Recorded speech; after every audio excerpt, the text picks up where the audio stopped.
this is Faith at Faith and Books. How are you doing? So it is a Sunday morning, the day after my live stream of There's No Place Like Home, Rome, rather. And that went really well. I'm so grateful to Mark at Book Time for with Elvis, because he's such a gentleman, and it was really a pleasant time. So, but I'm glad it's over, because I was very nervous about it.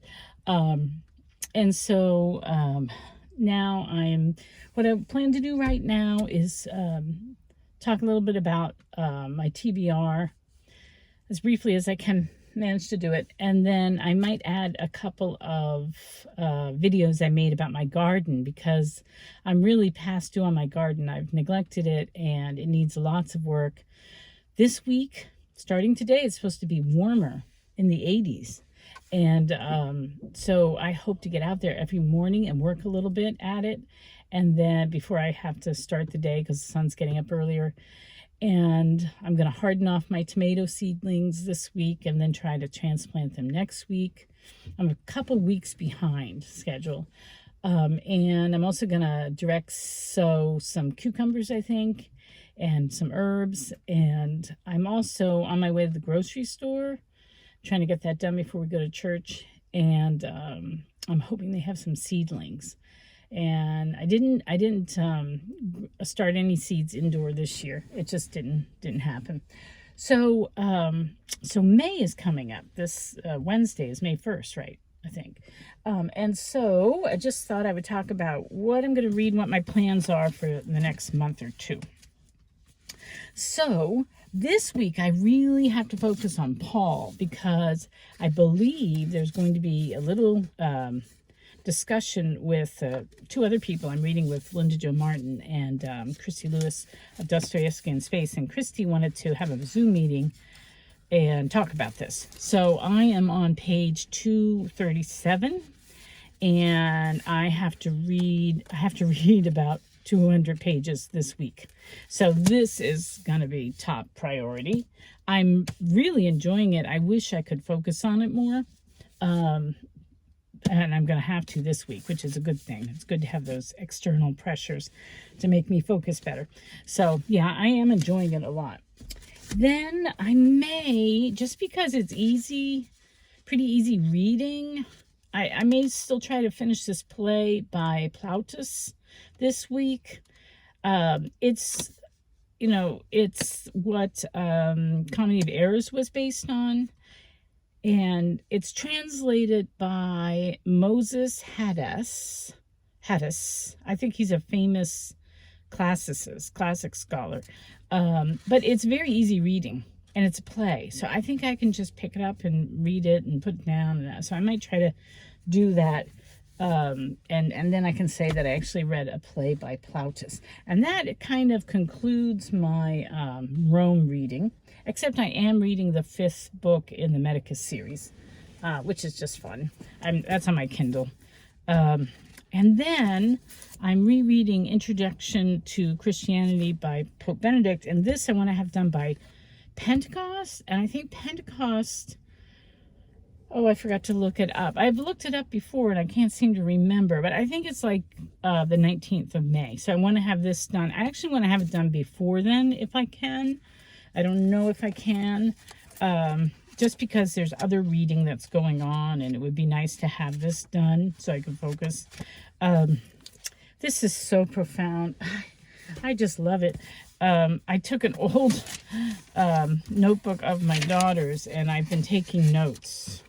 So I just been writing out quotes and like putting things in my own words to try to comprehend it better. I am getting through it much faster than I did the first time, and it's just wonderful. I would love to be able to just sit and talk about this. I looked it up, and it is on Audible, but it's very expensive. But you can use a credit to get it, and I have no idea if the reader's any good, because it seems to me the reader would need to understand what he or she was reading. I think it's a she was reading. But yes, this is really good. It's time consuming though, and mind consuming. I have to focus a lot on that. So I need to pull back a little bit from book 2, I think. And so the way I'm going to do it is, of course, I'm prioritizing reading, but I'm putting a cap on it. So I have 3 books that I want to finish. So Paul, An Introduction to Christianity, are 2 of the 3. And then I have 3 that I'm committed to read in May. But I'm just trying to streamline a little bit. And so I gave up Nancy Drew. I'm no longer in that group. I had so much fun reading Nancy Drew. It was such a fun, nostalgic trip. I liked getting the Nancy Drew books. There's one Nancy Drew book that I bought, not online, but at a secondhand place somewhere. And I think so. I can't remember now. But anyway, I would like to read that eventually. But, it didn't take much effort to read Nancy Drew. However, it was just one more thing on my checklist, and I just wanted to streamline things and feel less overwhelmed. And so I stopped that. But I did enjoy the run very much. I appreciate it. And then the other thing I'm going to do is I'm going to put off my participation in Historathon till June, because I was looking forward to studying all about King Alfred the Great. And but I don't think I'm going to do that this month. I'll wait until June. So May is full of things, and the biggest thing is my daughter is getting married Memorial Day weekend, and that's going to pretty much take up the whole weekend, except maybe Monday. And, that's a big event. Now, I am not the planner. She planned it all. She's living in Philadelphia, so I'm not even there. So it's not like it was all time consuming. And I'm not that type of mom that wants to micromanage weddings. And so both my daughters have, they did it themselves, basically. So, yeah, but it's still a big event. And we have other things going on, too. I won't enumerate them all, but there's just a bunch going on in May anyway. So that's why I had to really basically limiting it to 6 books, 3 of which I've already started. So the other book that I have started, and this is my least prioritized one, because if I don't finish it in May, I'm not going to be heartbroken. I'll just read it later. But it's The Lost Flock by Jane Cooper. I was enjoying it very much, but then I just got sidetracked by the other things that I piled on myself. If I finish it in May, that'll be wonderful. If not, it's okay. I can pick it up and finish it later. So those are the 3 books I want to finish. Paul, Introduction to Christianity, and possibly The Lost Flock. But what I'm really committed to are the buddy reads. So I've got 2 buddy reads going on. Actually 3 if you consider Sean Standfast's Faded Pages Book Club, because that's a small group and it's almost like a buddy read. I don't know what the difference is. But anyway, and we haven't picked what that is. It's going to be nonfiction though. So hopefully I can get that on my Kindle, so that when I finish the Medicus book, I can read whatever that pick might be on my Kindle. That can be a Kindle read. But I'm looking forward to buddy reading this with Kelly of Books I'm Not Reading, and we've already discussed how we're going to do it. I think I'm going to start it May 6th, and we're going to see if it'll take 2 or 3 weeks, maybe 3 weeks. But I'm really looking forward to this. I'm not only looking forward to reading the book. I read it a long time ago in my 20s. I barely remember it. But I'm slowly rediscovering Rumor Godden, and I really love her writing style. And I just love the feel of this book. Do you see how floppy that is? It feels so good in the hand. And look at the nice font and the spaces. It just is really nice. It has a very short introduction. And then it's got notes. And then what's really neat, questions for reflection and discussion. So I think this is going to be a gem. I'm really looking forward to it. I never predict 5-star or whatever reads, but this I'm predicting is going to be a 5-star read. So yeah, I'm really looking forward to buddy reading this with Kelly. So that's, I'm number one commitment there. And then another big commitment is the Letters of Vincent van Gogh. And I am reading this with Mark at Book Time with Elvis and Linda Jo Martin of Elder Talk. And we might start this a little bit later in May. I'm not sure. And it's possible it will go over into June a bit. I'm not sure. We have to nail things down. But I'm very much looking. This is something I've been wanting to read for years. And I'm so glad that I'm finally getting to it. I think it would be really lovely to learn more about Vincent van Gogh. Because I think maybe he got kind of a bad rap. Look at his letters. He drew in his letters to his brother. Anyway, I'm looking forward to this too. And then, was that it? Was that everything? Yes, I think I've covered everything. That's 6 things. 6 books. So capping it at 6. And what else was I going to say? Okay, so the way I'm pulling back a little bit is I'm capping the books at 6. I am going to just make a couple of videos in May, no more than 2, and that might possibly be like that in June as well. The first half of June is when school's finishing up and stuff, and then we'll be on summer vacation. But I really have to focus on my garden. I just think it would be nice to not think in terms of making videos, even though I'm just talking, right? This doesn't seem like it ought to be time consuming, but I was thinking about it all morning, or at least when I've been up, it's still early morning. And it takes a lot of brain space.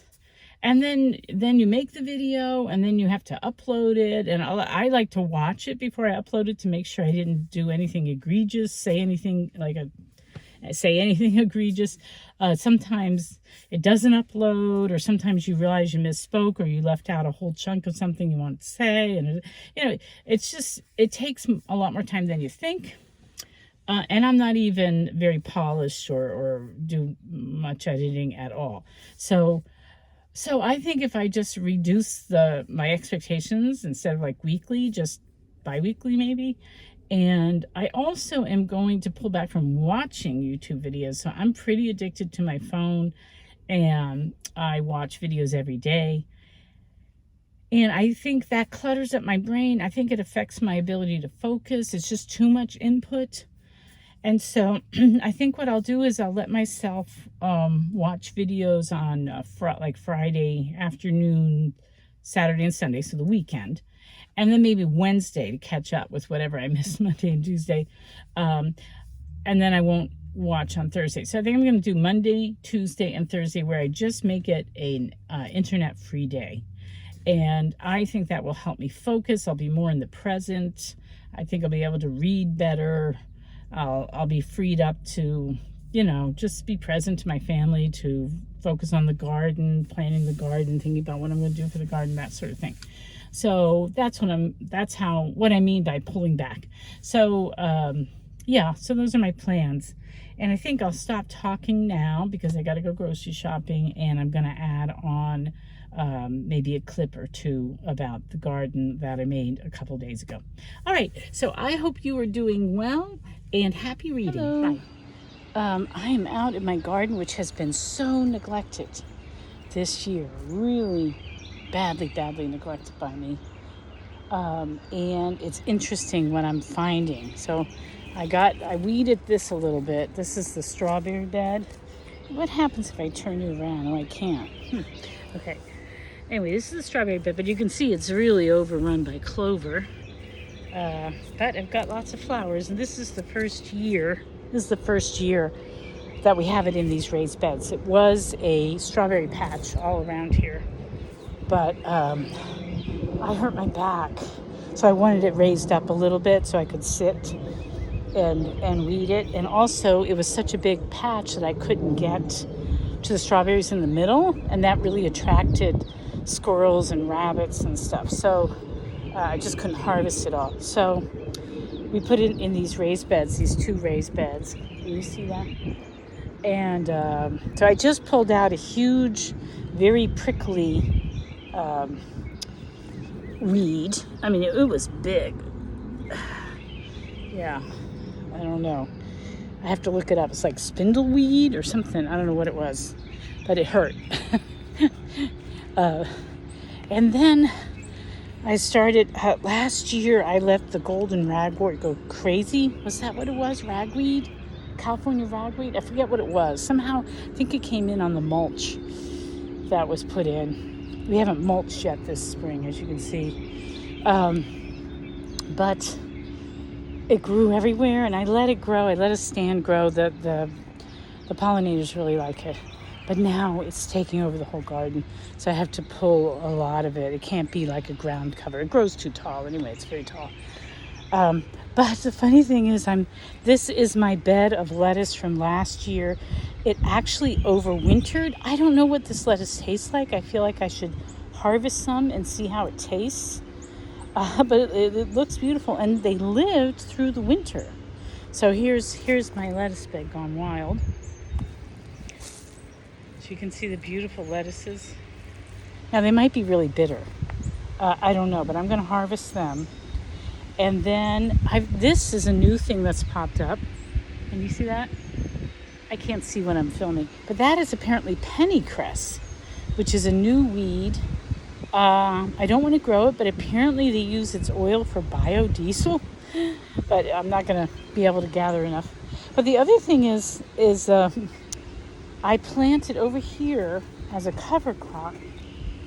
I planted barley and oats as a cover crop. I just had like an old bag of seed, so I decided to do that. And as you can see, there it is.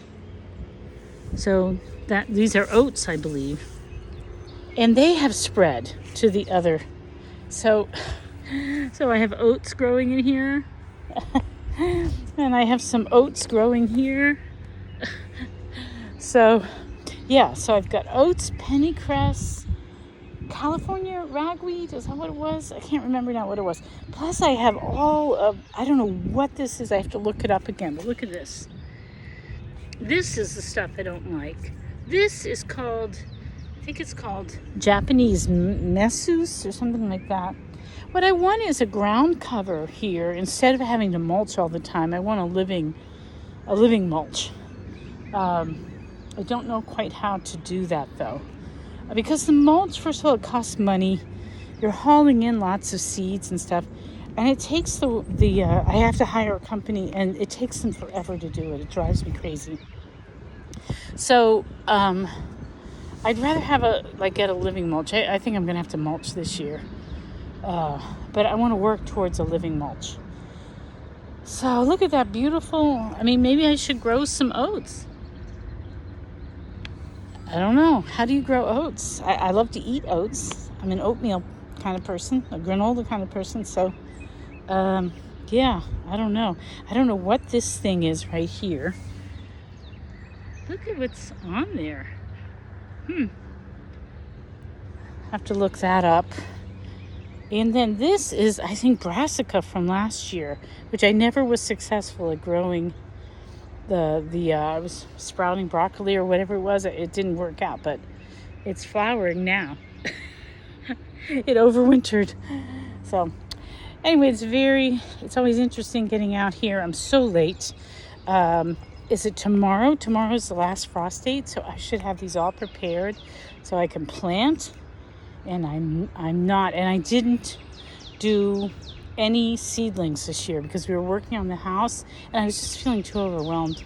So I didn't grow anything in the house.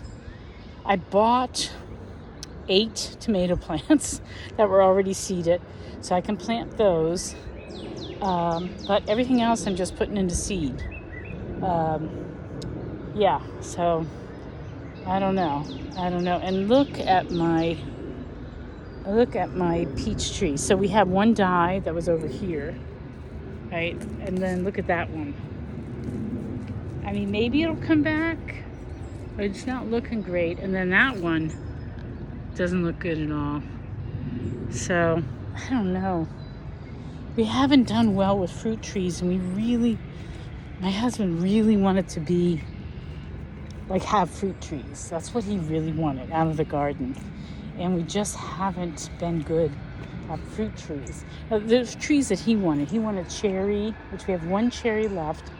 He wanted the peach and nectarine, and he wanted the apple.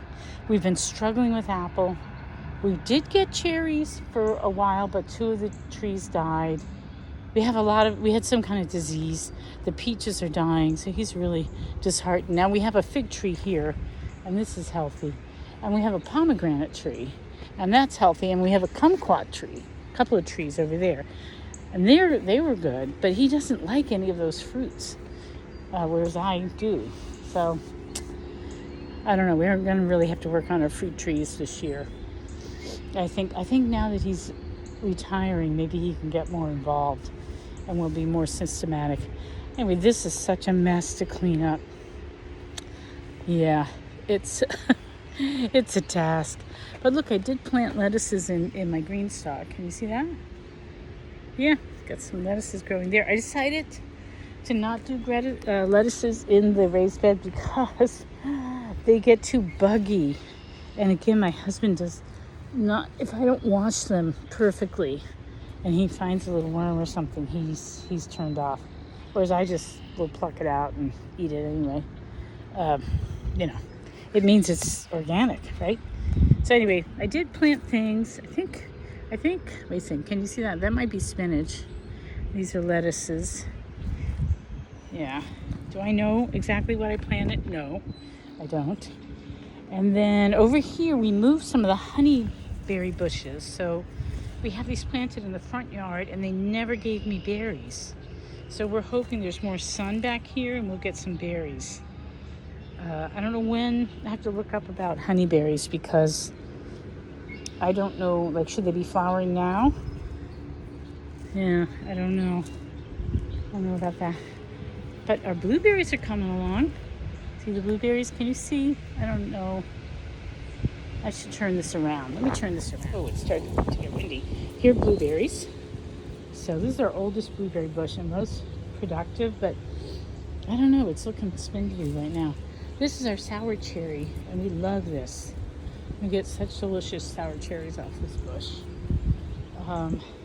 Like I said, these are the honeyberry bushes that we've transplanted.